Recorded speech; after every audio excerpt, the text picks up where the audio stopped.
My name is David Marchant. I was president of the club in 1975 and on the committee for approximately 10 years.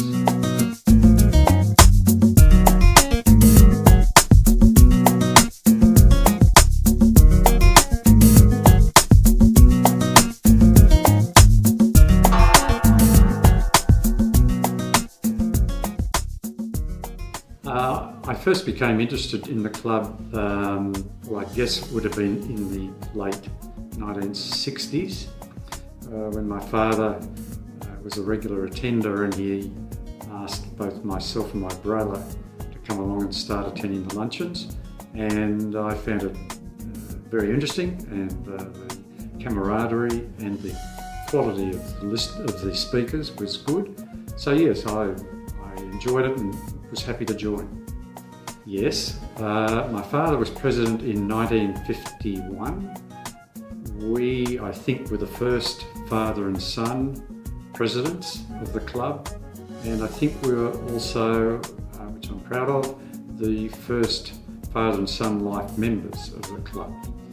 So we have a connection, a good strong family connection going back many years, and we also provided from our company, Dickens and Carey, we also provided a lady to come to the luncheons probably for about 15 years to collect the money and tick off the names, and that was just a way of giving something back.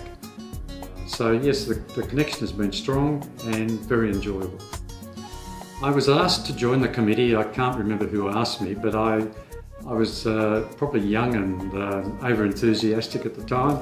I think I was about 32, and I thought this is good. They're all nice people, all very friendly, and the structure of the club as it was appealed to me without being too onerous, but you were at least achieving something on a weekly basis.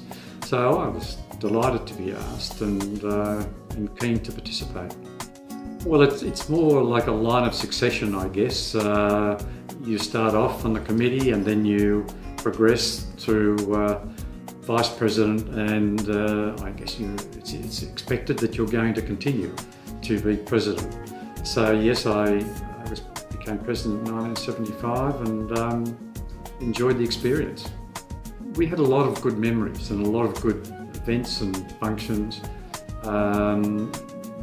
so that I haven't got really a standout, because we did cover the waterfront, if you like, in the range of speakers, from the political, cultural, sporting, and we endeavoured to retain speakers not only locally but from outside, but with politicians from Canberra, to give us a good cross-section of opinion.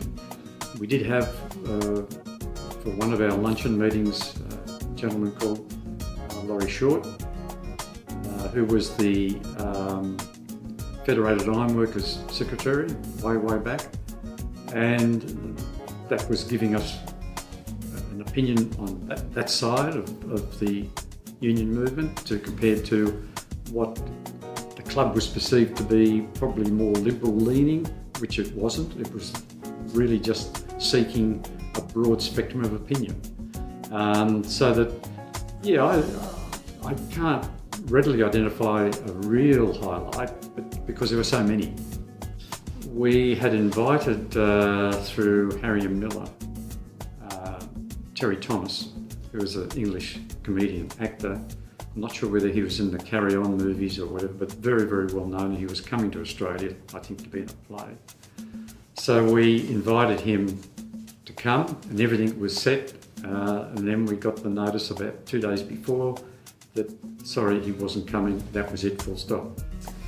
So we had a problem then to find a replacement speaker, which we did through a contact, and it was a doctor who had been in Vietnam, and he performed a lot of operations and so on, so he agreed to come and talk to us about that.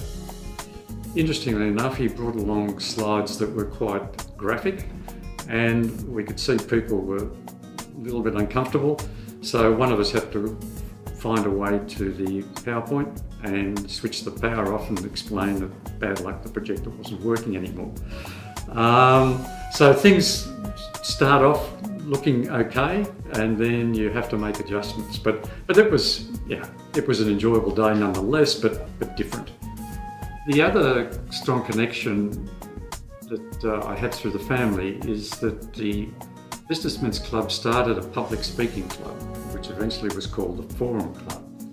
And regularly the Forum Club went back to the business club, and speakers would perform on the day. The Forum Club still goes and is very strong, and had its 70th anniversary last December. But the genesis of that club was from the Businessmen's Club 70 years ago. So the strong history, strong connection, and beneficial to many people within Newcastle from a public speaking point of view. One of the other things that I'm proud of is being connected with the Businessman's Award, which I was on the committee in 1975, where the idea of making a presentation to a worthy recipient, and part of that presentation would be some form of gift to the city. We decided that gift would be a painting, and we spoke with the then art gallery director Andy Ferguson, and he gave us three paintings to choose from. And I think, wisely, without any hindsight, we picked the best, in our opinion, the best of the three. Because that painting, and I can't recall how much we paid, but at the time it seemed like a lot of money. It might have been $10,000, which apparently now it's worth well over $200,000. But more importantly, it's the gift to the city that the Businessmen's Club then wanted to do, to give something back to the city. And that, as you know, the award has kept going year after year, and I'm really proud to have been associated with the beginnings of that, and proud also that it still goes and is still widely acknowledged and recognised as being a worthy award to win. I'm really delighted that the club has survived and prospered over the last 85 years. It has adapted over the time, which has been necessary, because times do change and some things fail because they don't adapt to what the modern day requires.